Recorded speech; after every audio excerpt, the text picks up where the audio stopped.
The City of Angels is black and gold. You are listening to the Heart of LAFC podcast. And now, Joseph Zacher.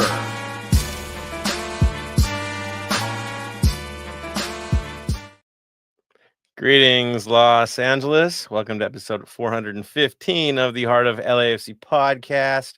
We're going to call this simply the LAFC playoff preview as we are in the mix now. Playoffs have already started. Of course, there were two big results last night to lock in the final bracket. So it is on. Looking like it's going to be a really interesting playoffs this year. A couple teams surprise defeats, but we're in, and that's all that matters. Did we finish in first? No. Did we finish in second? Nah. Why do it that easy? We took the third seed. So we'll be playing Austin in the first round, so we'll definitely preview that. Not like we aren't familiar with those guys already, but yeah, we'll break it down. That's for sure. Of course, we'll talk a little bit about the rest of the league as well, how the playoff breakout brackets are going to shake out, a little bit about our schedule, a couple other community news things to get in there. Of course, the music for the day. And then Araceli's got us some cool updates about some of our LAFC 2 players. So yeah, that's right. We're ready for this. Locked, loaded, ready to go. Bam's here, Araceli's here, Tony's here, and of course me. I'm always here. So let's do this. Bam, how are you doing, sir? It's been a week. That's all I can say. Work's been hammering. I showed the boys one of the pictures of one of the jobs we had to do. This stormwater pipe was just inundated with a root mass that we had to clear out because we're expecting about an inch of rain this Sunday. So don't want other people's flooding. So I've been working like a dog all week. There it is. Of course, I'm as busy as heck as well. I mean, dude, we're getting slammed, guys, no doubt. Tony, just coming back from your trip. How are you feeling, sir? About to come back from my trip. I got 3 more after this pod, 3 more hours to the airport, and then back to LA in the good old home. Not But bad not bad just yet. getting But back. All right. but it's been a week. Murphy's Law has been my law for the week. So I'm there with Dan with everything. It's been a week. See how this is working, people? I don't know where everybody's at. Araceli, how are you doing? I'm doing well. Just been buried with work lately because, as you guys know, we're already knee deep in playoffs for next pro and actually getting ready to travel next weekend. But I won't know till Sunday, of course, where I'll be going. I could either be going to St. Louis or even San Jose. So we'll see. We'll be going farther than the boys in Carson or the boys in Salt Lake. There goes that. Maybe even farther than Chucky Lozano, but hey, there's something to talk about for sure. All right, so let's get into it. Let's talk about what happened with the playoffs and how things broke down. Like I said, a little bit surprising to see what happened. Also happy in some cases, but let's talk about first our result and what kind of locked us into the third seed. Now, in truth, no matter what we did on the day, third seed was kind of where we were going to finish because of the other results. We didn't know that going into the mix, but yeah, we kind of got locked in there. Now, heading up to Colorado, we all know we've had a checkered history playing in that house. It never goes totally well for us, never as planned. That is the hard truth of it. Thank goodness they're not in the playoffs. But yeah, so we go out there. Lineup, of course, much improved. People are back again. Lloris, of course, was in goal. Tafari, Segura, Porches taking care of business in the back. Hollingshead, Palencia, yeah, our regulars, right? On the wing back setup. Delgado, Chouanier, back again from Canada, yes, and Tillman in the mix. Up top, of course, Sonny and Boanga. And you know how things shift with this lineup. Turns into 3-4-3 at times. Dynamic. That's what we do. The other side, of course, playing for their absolute lives, had to get a result, had to get a win. And if they had gotten a win on the day, they would have been in the play-in. But we all know how it went. Now, their lineup for this was Stefan in goal, Holding and Maxo as the center backs, Vines and Cannon outside backs, Bassett, Ronan were their defensive midfielders with Aronson as the attacking mid. Yapi and Cu Di Pietro were their outside wings. And of course, up top as a target man was Navarro. Again, can't complain about that lineup. That's as good as it's going to get for them. So, yes, squared off, ready to go. And then it gets interesting, right, Tony? So, what were our highlights for the first half with this thing? Let's just start it off with it was a tale of two halves. It legitly tale of two halves. Because in the first half, LAFC looked like they were back to the old ways, Sonny and Belonga, everyone back from international break with multiple chances on goal, just offsets, great shots from Belonga, great shots from Sonny. Hollings had a couple opportunities, and it wasn't until pretty much the end of the half where Belonga finds Sonny. Sonny catches pretty much a defender, Colorado's defender, in headlights. He was scared of the speed. Sonny took advantage to him, got it past him with an easy shot between it. And, we go up 1-0, and it's like, okay, let's see how this continues. But overall, first half, if we end it there, great. I'm excited. Let's keep going this. But we all know how Colorado is. We all know how we are, and we can get into that. You guys kind of analyze Yeah, I the first mean, half for myself. if you want to talk altitude, if you want to talk just getting a little bit cursed going up there, you name it. Yeah, I mean, it didn't go great for us. Second half comes off. The guys looked a bit tired, looked off. There were some weird bounces happening. Fouls probably shouldn't have been given at times on us, doing things we shouldn't be doing, but didn't quite look the part as the game kept progressing, to be honest. Not that pretty, not that exciting. For, of course, Colorado, you got to realize they're playing for their lives. And if you're watching the scoreboard, they were really playing for their lives because there was an opportunity to sneak in. And so, yes, their intensity matched what they needed. We didn't quite match up to it. And so it got very interesting. Bam, you saw the match, the first half. Yes, organized. Second half, what was going on there, man?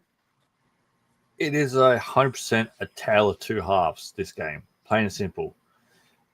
Just going by the stats itself, first half, yes, they had 55% possession to our 45. How many total shots do you reckon they had the first half? They had one. Yep, Yeah. one. Yeah. We had 13 in the first half. Second half, we had 4. They had 12 shots. So that there is 100% a tale of two halves. And whether it was the altitude that we just couldn't keep up with the first half, after the first half, I don't know. But after that game, I'm glad we're not playing there in the playoffs.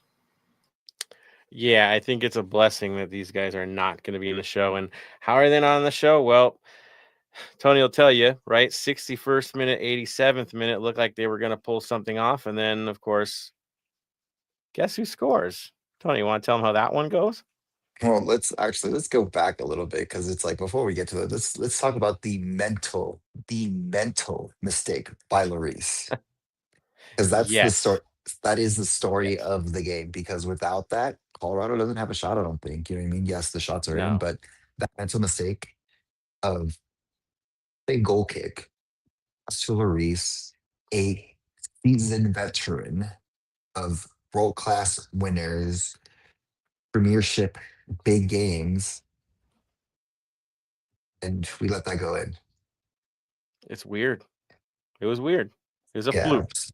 Yeah, it's a fluke. But yeah, with some substitutions, with Ordaz and Ibobisi in, it showed the energy back into the boys, and that's what happened in the dying minutes of full time. We'll say the 90 minutes because we did have a couple opportunities after that, but in those 90 minutes for full time, Moran. Sorry, apologies. Moran passes to Bobasi. Bobasi with a quick shot hits it perfectly. Unfortunately, hits the post, but we get the lucky bounce and comes right back to Moran and puts it in the back of the net. And 2-2 ends like that. There's a couple opportunities where Ordaz, if he was a little bit faster, we could have had that Bawanga son, but if Ordaz had a little bit faster, we could have taken the game and won it. But it ends up 2-2. We knock out Colorado, and shout out to the supporters who were there with me. Made a couple of friends there, but Colorado wanted to talk some smack as they were leaving, some of the fans, and we just na them to wave to them because they got to watch at home through Apple TV for free and experience what a playoff picture looks like. Yeah, and what's wild is they ended up in a 3-way tie for that wild card spot. So it just came down to tiebreakers that cost them. So again, if they would have held on, not giving up the goal in the 90th minute, no question, they're in the show, right? They're going to get the play-in, no big deal. RSL San Jose out the door. No, in this case, they finished short. San Jose, of course, got stuck in as well. They got their result, but RSL got what they needed, and that's all that mattered. And yes, and then Portland, of course, they had their day too, got destroyed by San Diego, which put them in the play-in, which was, again, a shocker for us. We thought for sure Portland would at least show up on the last day of the season. Mind you, I think they've had, 2 wins in a long time? I mean, they've been off. So flat as flat can be, and yes, that helped San Diego get the second or first seed. I mean, they pushed all the way to the top. And then an interesting issue, loss, right, for Vancouver. They choked too, and so they end up in second place. And yeah, everybody got kind of their honest comeuppance, you could say, and then things just flopped about. So that being said, playoffs are here.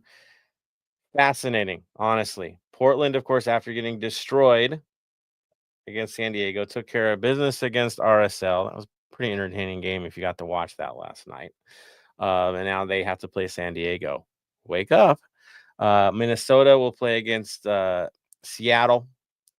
Of course, we're playing against Austin, and Vancouver and Dallas.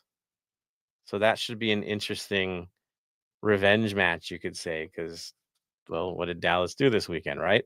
So familiar faces seeing each other should be fun. East side of the bracket, no shock. Philadelphia, top seed. They earned that, got the supporter shield, locked in. Their opponent, though, was another surprise on the day. I wouldn't say total surprise, but enough to say it. They had to play in the playoff game, of course. That was Chicago. They ended up being home to Orlando, which on the day everybody thought it was going to be flipped and Orlando would be hosting a game. It didn't happen, and it cost Orlando, and they got rocked last night, to be honest. They fell apart. And so Orlando knocked out of the play-in game. That's why Chicago's there. Now, Charlotte will be playing NYCFC. Miami will be playing Nashville again. Funny how that works out. And then Cincinnati will be playing Columbus. So hell is real for the playoffs. Right. It's wild. If you're talking about, tasty first round affairs, there's good ones here. There's really good ones. Again, hell is real is going to be a good one. NYCFC going against Charlotte, honestly, will be a good one. NYCFC is pretty strong. Philly and Chicago, I think, again, Chicago's the underdog, but you never know. You know how Supporter Shield winners do in the playoffs. Of course, San Diego and Portland is going to get very physical, especially with Portland having revenge on their minds, and San Diego having an issue up top with Chucky Lozano being rumored to be not playing. That's the rumor floating, that he got into an argument over being subbed off in another match, and that's enough for him to not want to be around anymore. Kind of interesting. So turmoil right before the playoffs for them. And then Minnesota and Seattle. Yes, Minnesota is the higher seed, I guess. Yeah. But yeah, that's going to be tough. Seattle's a tough out. And then Vancouver, Dallas. I mean, I think we all know the favorite there. So should be fun. Should be wild. Of course, we don't play till the 29th, so we're like the last of the show. We get to see what happens to everybody else first for their first matches. And of course, this is a 3-game set, which is totally goofball. But MLS is going to MLS. If we can't have shootouts, I guess we'll have 3-game first-round playoff series. I know. Different, not better, just different. That being said, bam, thoughts on the playoff bracket? Are you surprised, shocked, entertained? What do you think? Gonna be entertaining, that's for sure. I'm looking forward to Miami Nashville tomorrow because after losing 5-2 in the last round of the season, Nashville want to be spoilers for Miami, and especially with them announcing a contract extension for Messi as well. I think going to spoil that party will be amazing, and it'll be a lot of fun. Obviously, hell is real in the East. That's always a fun one, plain and simple. I think the biggest upset, I think Chicago's going to go deep. I think if you watched them last night, they look legit. The crowd wasn't quite there because they weren't really playing at home. They're playing at their old home. Once they get back to Soldier Field, I think we got a different story there. But they've got some weapons on that team. I go to you, Araceli. You've seen Chicago enough to know there could be something special there, right? Oh, no, absolutely. I mean, Chicago right now, they're stacked with their first team, even their second team roster. So they have a lot to pick from, talent wise, of course. And I mean, not to kind of bring in the elephant in the room here, but with everything going on in Chicago currently for the past couple weeks, they do have that resilience. So it's in a way for me, and maybe I'm speaking as a Midwestern here with this, I feel like this is a good thing, and seeing them going against Philly, that's going to be a good matchup in my opinion, at least, because we know how strong Philadelphia can be. Yeah. Now, of course, they don't have that big star, right? The star power is not a Philadelphia thing. It's a squad thing. But supporter shield winners always mess up in the first round. I mean, not always. Like, we were the last to actually make a run, but historically, this is the time you catch them, right? First round exits, kind of normal. So why not? And of course, there's the Greg Berhalter effect. As much as us U.S. national team supporters are anti-Greg for the most part, look, he got them turned around. You got to give him credit where credit is due. They were ready. They looked ready. They wouldn't be in the playoffs, I think, if they had different leadership. Truth be told. What you like about what he does, what you don't like about what he does motivate. That is one thing he does do. And so they're there, guys. Watch it. It should be fun. They go on the 26th. So a couple days of waiting. But yeah, definitely watch that one. Any other ones for you, Araceli, that are do not miss? For me, I mean, really, other than our matchup, of course, the biggest storylines is in the East with Hell is Real, Chicago, and Philadelphia. And that's just, of course, just my personal opinion. I know Tony's kind of disagreeing with me on this one, but we all know how much I can't stand Messi. Yes, with Miami and Nashville, there's a lot of storylines in there, but on a personal level, I'm looking more at those two matches that I mentioned. Yeah, it's interesting, and the way the bracket will play. If Miami gets through Nashville, then it's either Cincinnati or Columbus, and y'all know how Columbus does. I think that one's going to be fun. I know Columbus has had an off year, right? No doubt, it's been an off year, but they still made the show. They're still there. They didn't have to do a play-in. They made it. Okay. And they've got a captain that's on his way to retirement. There's some inspirational stuff going there. And we all know what it's like to play in Columbus. It's going to be, they're going to step up for Cincinnati. There's no doubt. That one should be the 3-gamer, I would bet. Tony, I'll go to you, sir. Your thoughts? Yeah, that's gonna be the interesting one. Because of the storylines with that one. Again, the if we're like besides our game, as I was saying, but it's like let's talk about the big story, and it has to be honestly San Diego. It's a proper novella, right?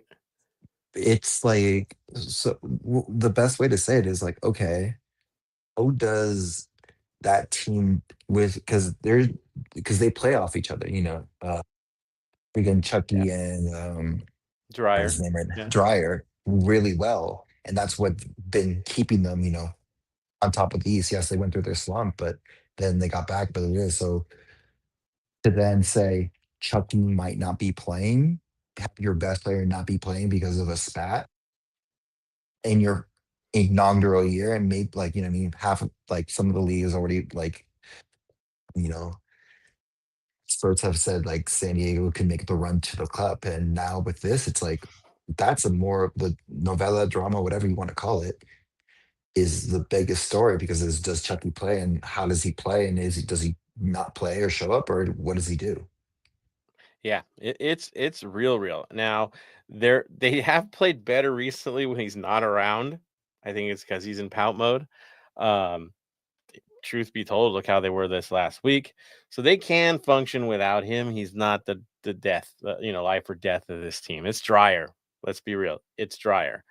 And others that are doing the job for them. But an interesting flame out all the same. Like how it's still going to be poison. Still going to be poison. And then seeing how their fan base has been reacting to it. There's a lot of people citing Machuki instead of the team, which I find a real weird vibe because it's like this guy's had a spat with every team he's ever been to. Tony can agree with me on this one. He has had a spat on every team he's ever been with. So it's him. It's always him. But yeah, there's fans going after the coach, blaming the coach for not treating him properly. It's funky, man. It's really funky. So let them have their drama. If we all go far enough, it would be a conference final against San Diego because the way they're breaking the brackets down. So we wouldn't see them till later. And they've got to get so San Diego's path isn't easy because it's Portland, then Minnesota or Seattle, and then maybe us or Vancouver. Yeah, it's not easy. It's not easy for them. It's harder for them than I think it is for us, I feel. I know Vancouver's Vancouver, but I'm not scared of Vancouver. Mueller's tough, but I'm not scared of Vancouver. I'm really not. I know, Tony, you're shaking your head like, how can you not be? I'm not. Your thoughts? I the reason I say I'm not like the reason I'm like not because it's not Mueller, because again, experts saying they need the stars to show up for them. Vancouver was doing well, doing well without Mueller. Mueller was just an addition. Yes, Mueller has shown up in one game for them in the last couple of minutes, which is again, you pay the player to play the game and do that. Wow, magical. But realistically, in short sightedness, Vancouver throughout this whole year has been the team to beat. You know what I mean? Yeah, Like we'll say true. on the West, they have been the team to beat. So that's why I'm more like, yes, we not overlooking Austin. We still have to win this. But if we know Vancouver is going to be there, and it's going to be interesting, especially because, again, besides Vancouver being so well throughout the season, we as well don't play well in Vancouver. Not historically. Not historically. Bam, your thoughts? With Oh, Vancouver,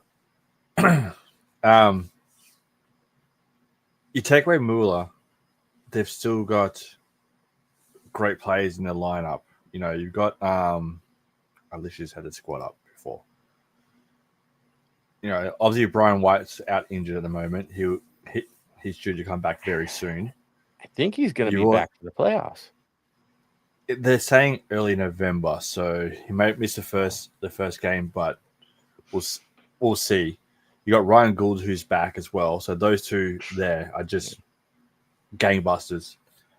So just because yes they got Mueller, they still lost with Mueller last week. Yep. So if they have Mueller, Ryan Gould, and Brian White all together, then they'll be a bit scary. But you got to sit there and go, just because you have a big name player doesn't make you a big name team. Doesn't make you the big name that will win all the games. So you got to be careful on how much you're going to be putting on Mueller, especially in the playoffs. Right. Different. It's a different vibe, everybody. For those of you not too familiar with MLS, the tournament, once we get to the knockout stages here, once you get to the playoffs, all of a sudden the game changes. It looks different in MLS. It's drastically different. Very physical, very nasty, tight. Like it's wide open in league play. It just usually is. That's MLS. When you get into the playoffs, you usually don't have the goal fest. You usually have stuff that's grind and piss you off all game, and you get through, and some random dude that usually doesn't score the big goals will score the big goal for you. The Hollingshead types, right? That's what you tend to see in MLS playoff series, especially when they're tight ones.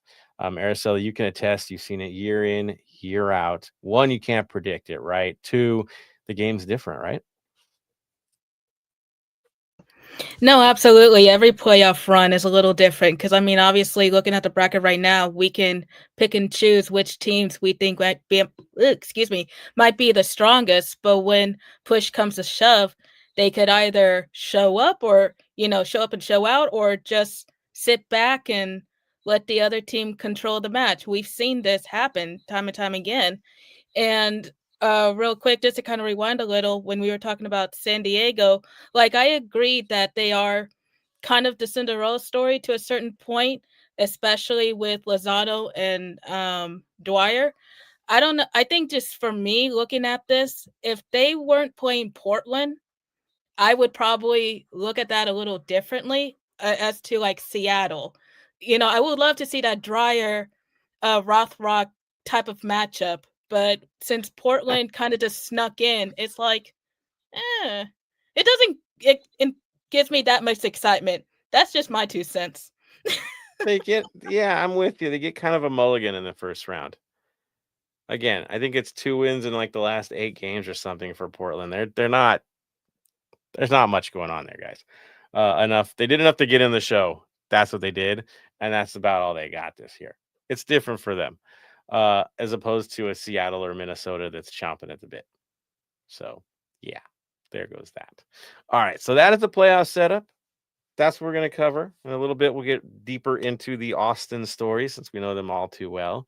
There is some other things, of course, schedule-wise for LAFC. Let's just throw that out there. Our first game will be on the 29th. I know, midweek. What has happened here? 7:30 kickoff, K-pop Madness night. I'll say that. It's going to be really cool to see how that's going to play itself out.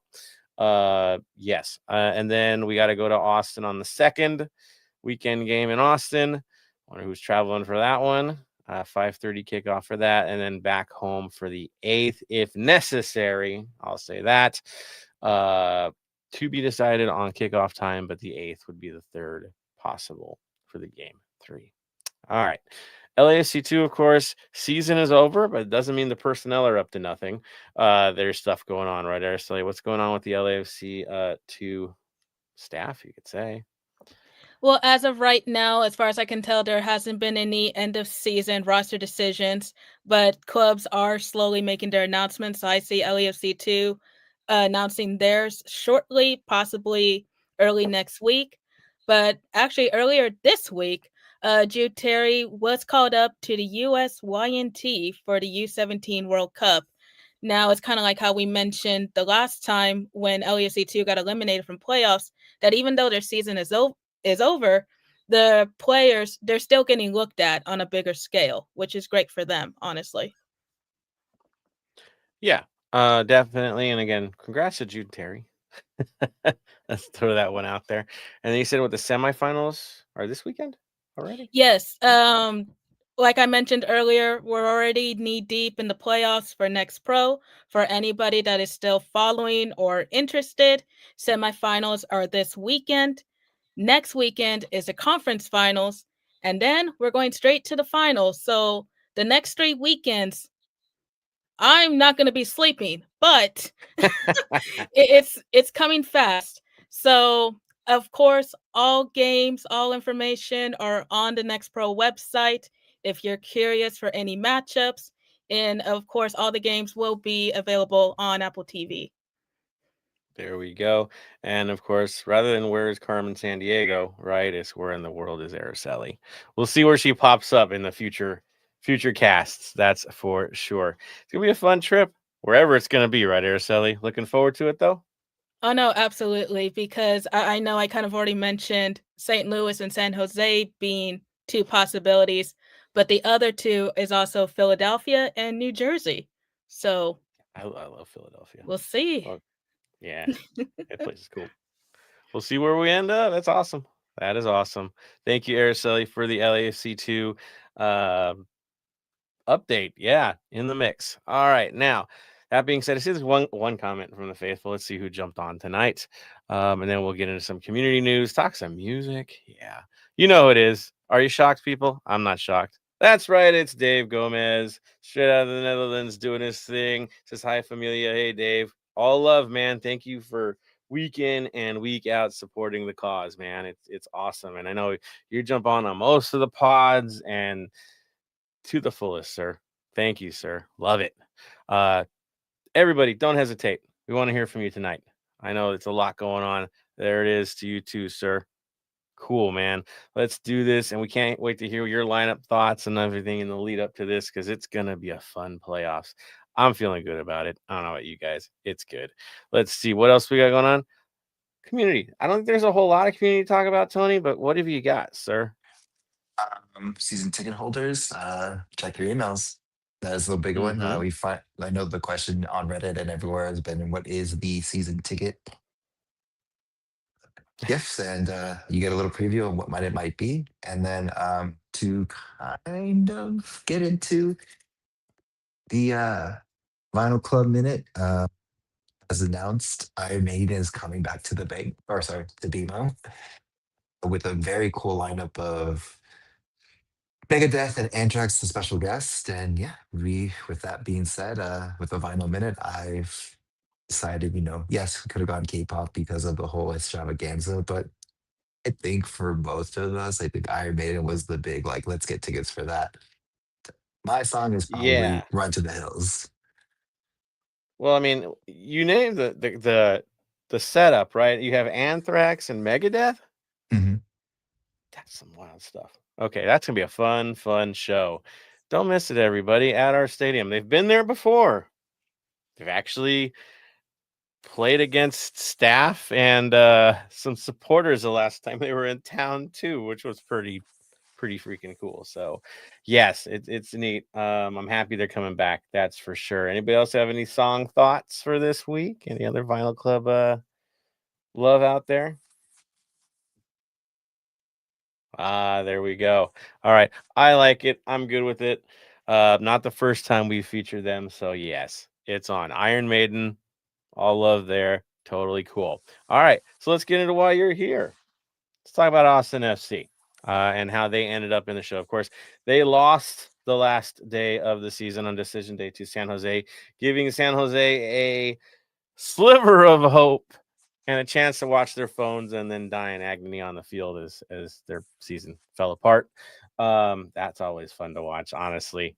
Some weird Schadenfreude, but yeah, I get it. It was fun. If you were watching like MLS at the time, it was wild to see. But yes, that happened. Austin lost. The only win Austin's had in a long time was against our depleted squad during international not so break.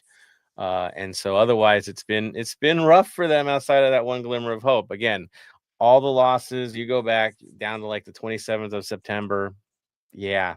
And giving up a lot of goals. That's what we've seen from this side. Yes, there's been some injuries. There's been call-ups for them too, but it hasn't been great. Against San Jose, again, they lost 2-1.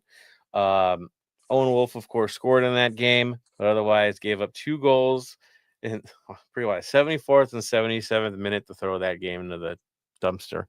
Lineup was interesting too. I think they had a 3-4-3 for the game. Looking like most of their guys were available. Stuver was in goal. Heinz, Ike, Bureau, and Djordjevic were their back line.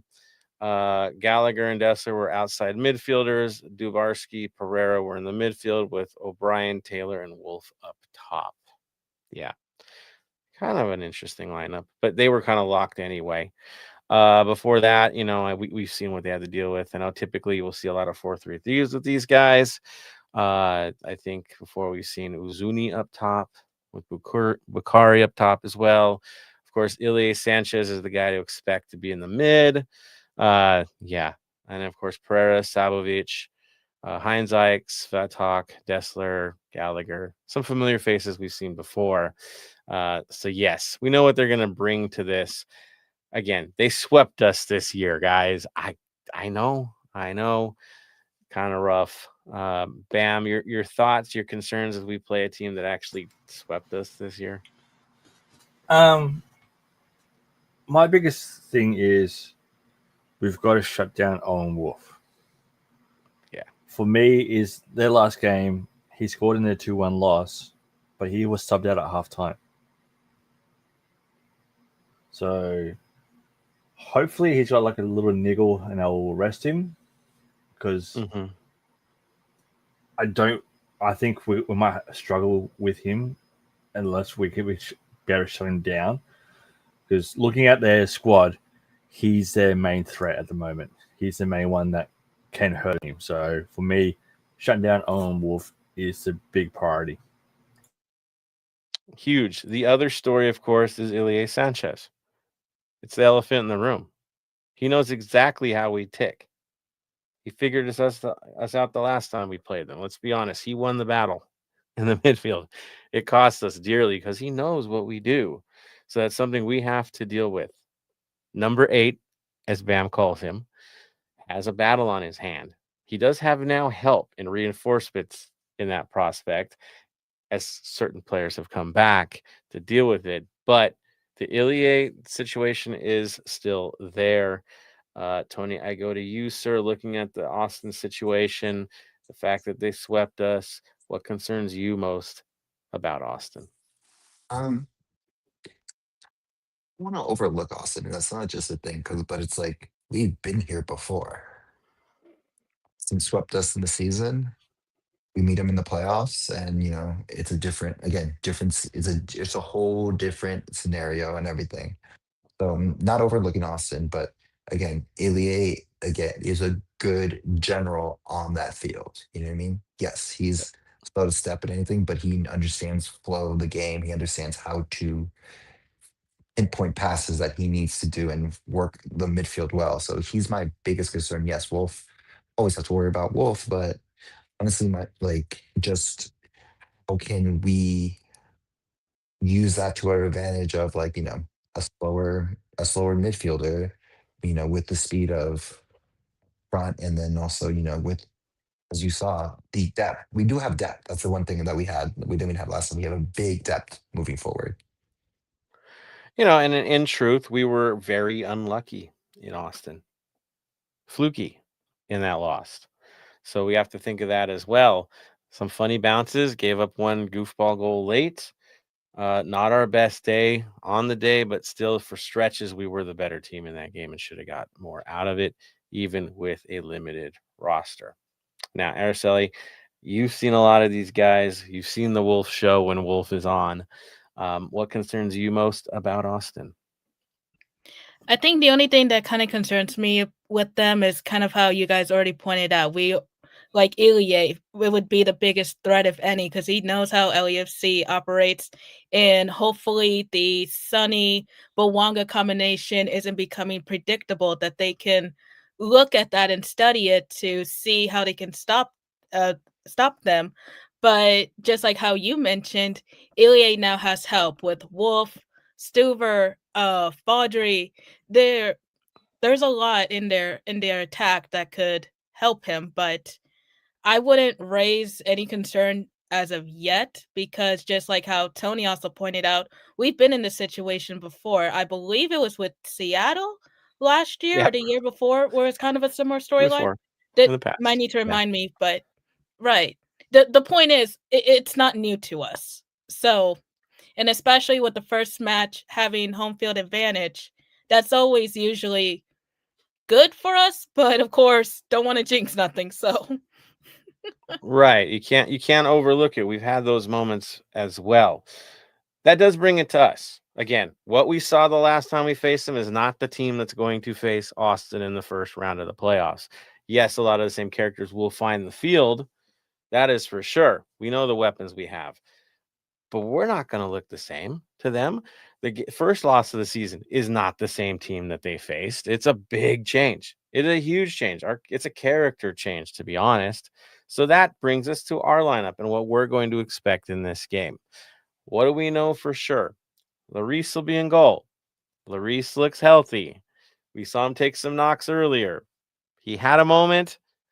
He's the kind of guy that he'll not have a moment for 47 more games because that's kind of the way he goes. They forget quickly their goalkeepers. He won't dwell. Don't worry. Backline situation. Bam. You look at the backline, the 3 center backs. They've been consistently together for a while at this point. Shouldn't be any changes, right?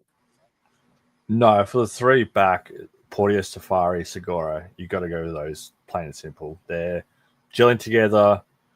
They know each other well enough. I think that unless there's an injury, you're not changing that back 3.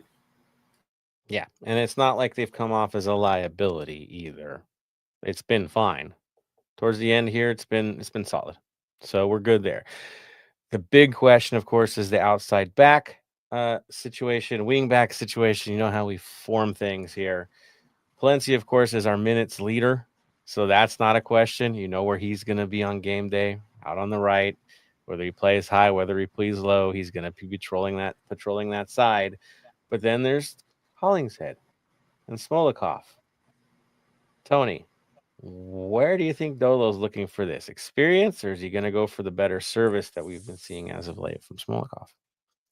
I think we go with experience for the first game and go with service on the second game because experience, home cooking, easier to get the experience, let's get ahead really quickly. But when we go to Austin, we're going to need those precise passes, those explosiveness, that Smolikov brings. So to start off, and then you can bring in Hollingshead to close out the game. Right, because another thing with this team and the way Austin approaches it, it's kill and look for a dead ball and take advantage on a dead ball, which also means you're going to get those calls too because they're going to foul you left and right. It's a tit for tat. They can't let flow happen. So, yeah, Smolikov in the second half with a service that he can deliver, it can be deadly. That's for sure. I think they both see minutes. Bam. I disagree with Tony. I'm starting Smolikov. Ooh. Tiebreaker. For the Araceli. pure... I'm going that for the pure fact that the last 2 times we've played Austin, we've started Hollingshead and then Smolikov's come on.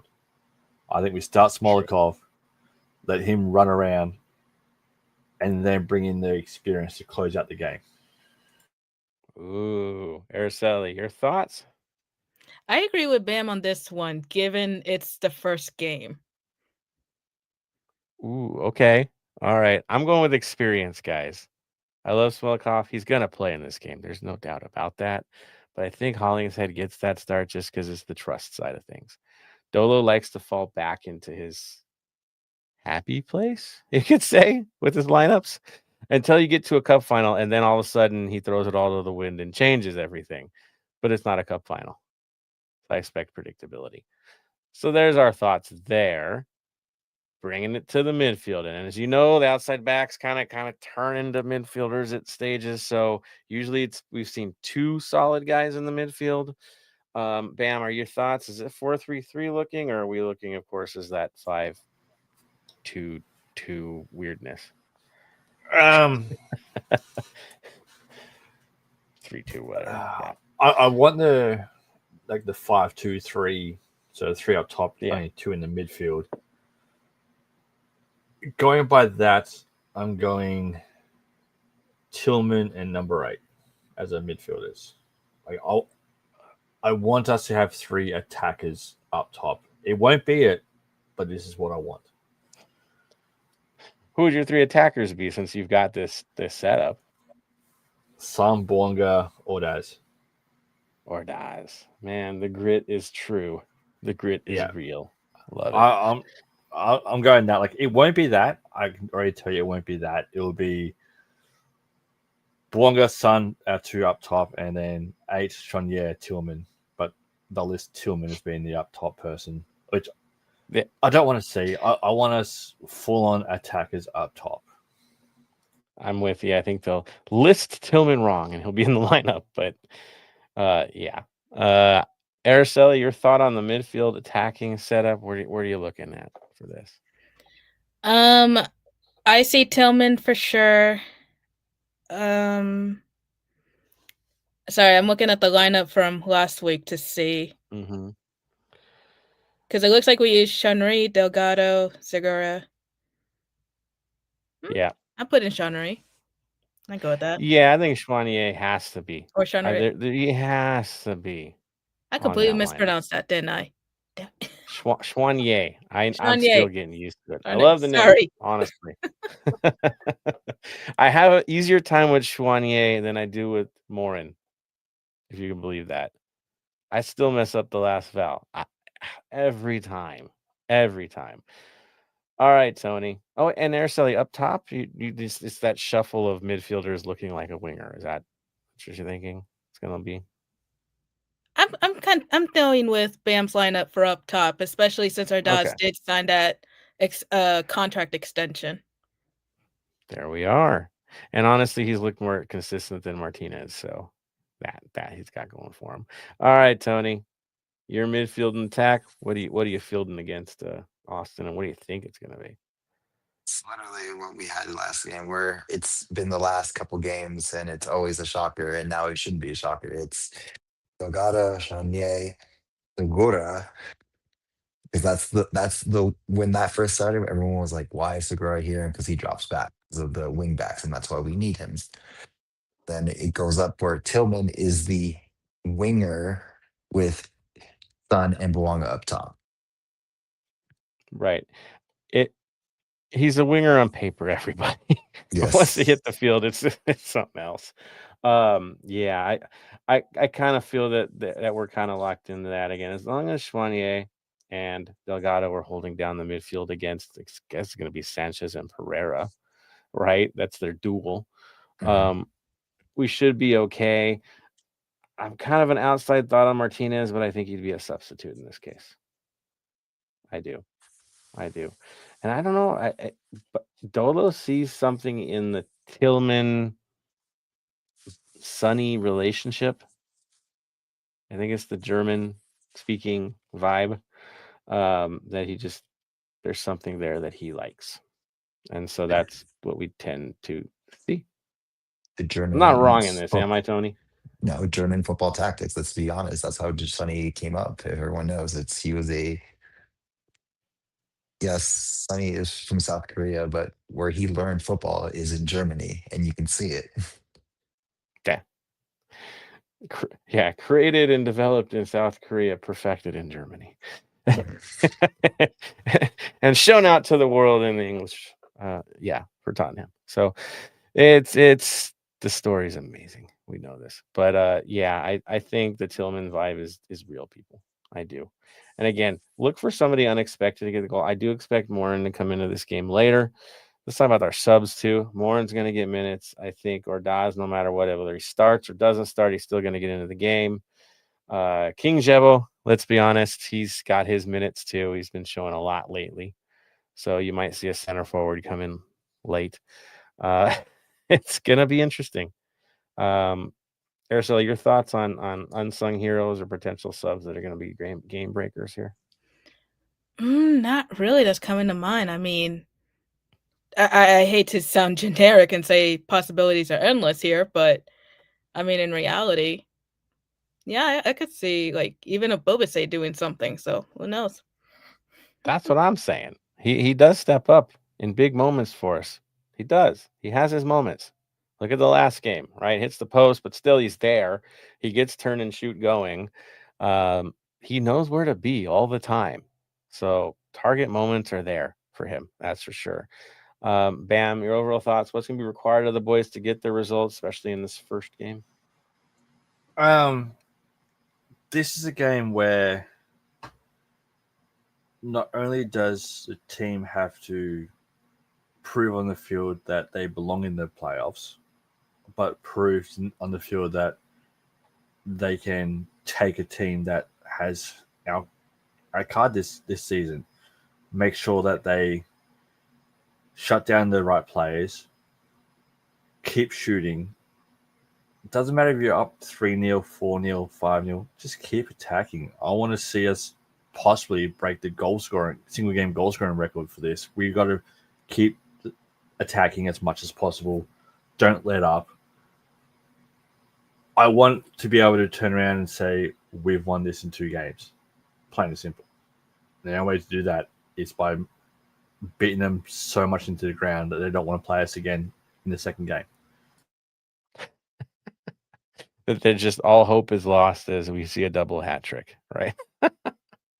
100%. I want it so that when we go play in Austin, they're playing into an empty stadium because the fans have lost hope. I want to see it so that they know we're here to not fuck around. That is the hope. I know Austin will show up for the second game. There's no matter the score, they're showing up.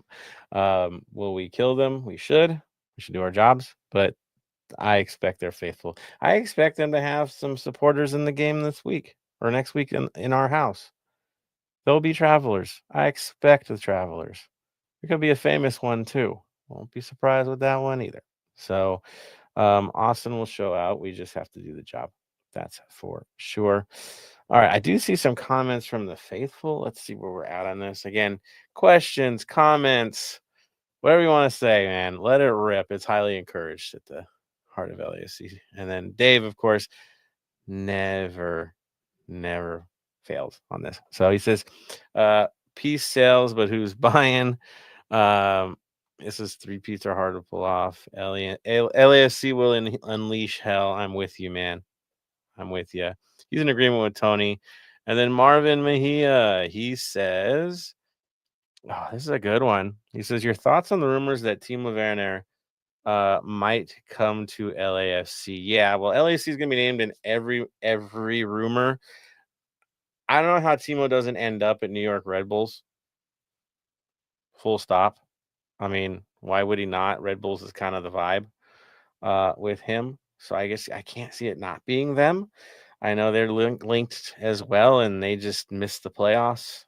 So they're in desperate need. And he has some familiar faces over there that he gelled really well with in New York. So I would love him here, but I just don't think we're the destination. I think we'll finish second in that race to, I know, you're like, what? To them? Yeah, I think it's kind of like the Mueller situation, right?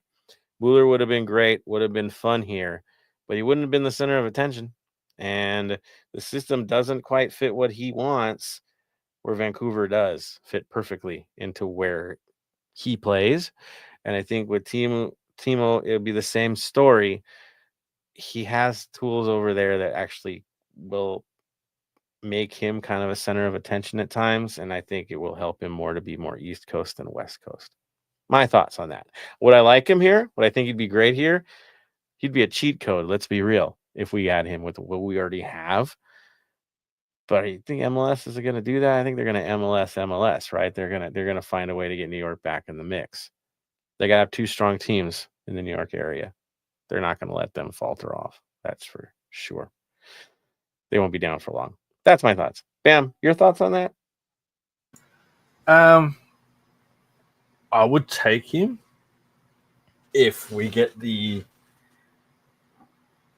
right manager that he's played under, that Sonny's played under, someone that knows how to deal with a salary capped league, who's been in the A League and is destined for MLS, who's been in the J League, who's won trophies in Europe, gotten sacked in Europe. Where is he now, dude? What is going on? He got sacked by Forest, so we'll see. He's currently don't have a job, so looking at that, I'll happily take him here. I'll happily take him to LAFC to reestablish himself, get the confidence back, and then go back to Europe. But I think if Ant just come to here, he'll win us a trophy in the second year at least. Probably will. That's going to be a tough one to get. That's for sure. So, Marvin, again, we love the rumor mills, dude. Keep it up. Throw them out there. I know one guy's not coming to us. We're not getting Chucky. That ain't happening. So there goes that. Again, Timo, I think definitely is coming to MLS. I think our odds are a little stacked against us in that moment. That's for sure. All right. That being said, anyone else want to jump in? Tony, your thoughts on the match, your concerns on the match, final say on the match before we get to our final comments of the day? Just finishing and putting the pressure. That is our strength, and then our weakness, because when we finish really well, it's you see what happens. Blowout games, hat tricks, we're doing other people's celebrations, et cetera, et cetera. Putting the pressure on, we stay in the game. It's good. But then that's our weakness. We can't finish games. We finish and then we lay back and park the bus and let teams get back into the game. So to Which balance it out. when we had this streak, I know it looks a little funky at the moment. When the streak kicked off and Sonny started doing it, we tended to have less shots on goal than the other teams, but the transition game was just murder, and we finished efficiently. Mhm. That's when we were at our best. We play the counter. We love the counter. We love the transition. If we can get that going, good luck with that. If it's something where they're going to sit back on us and we're going to have to dominate and push through, again, you have the right tools now to take care of that. We do. Honestly, we do. So we'll see how that plays for sure. But again, like Tony says, I'm with you, man. It's finishing efficiency. All right.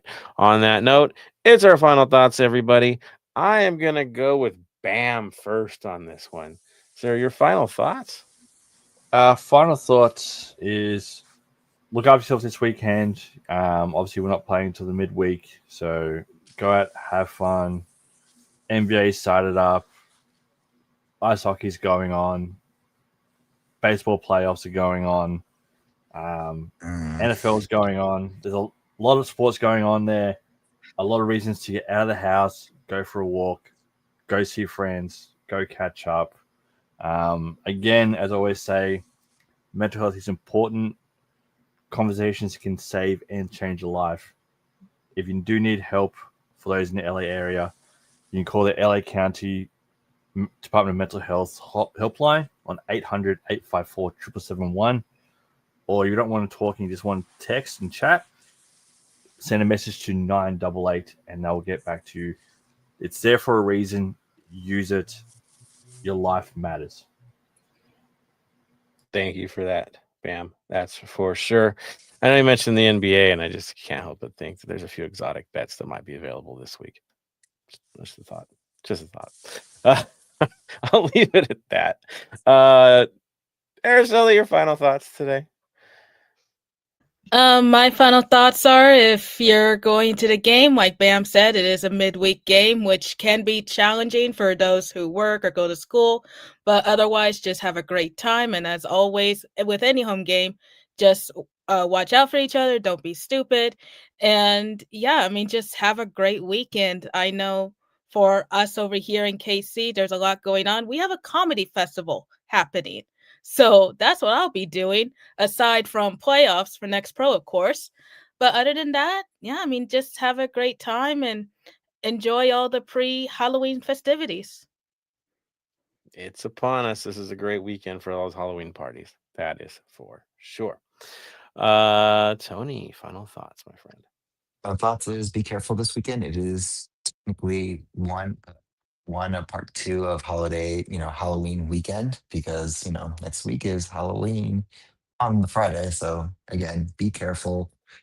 We want to see you guys there, and also be aware of your surroundings. I know you can't always be, but also be aware of what you're taking in of driving or anything. But also midweek, have fun watching the playoffs, see where everyone's going to stand before we play. You know, let's just go full 90 on a Wednesday and go as hard as we can. That's how it's got to be. As Tony says, full intensity is required on Wednesday. I'll be there. Tony will be there. Say hi when you see us. Don't ever hesitate. Don't worry. We love the conversation. And of course, we love to lose our minds for our team and sing for the entire match, which we require for everyone. Yes, it's the playoffs. Even if you're not on the North End, we need your voice for this one. We need your energy. It's going to be real, people. It's playoff time. This is what we've been waiting for. The real season, the knockout rounds. All right. On that note, for me, like I said, thank you guys. I will say it every time. Appreciate it. We're 415 episodes in, many more to come. We do it for you guys. At the end of the day, It's fun for us, of course, but we've been here from the day one. We'll keep going with this thing. And for the rest of you guys, yes, I know there's some other playoffs happening in town as well. So be safe, have a good time if you're supporting that team. It's a World Series, baby. We'll all be paying attention to that. And yes, of course, have a great pre-Halloween weekend, and we'll see you next week. That's for sure. On that note, the final word of the day. Bam. Stay golden. Araceli. Stay golden. Tony. Hey, Golden Los Angeles. Ooh, and from me to all of you, stay golden, Los Angeles.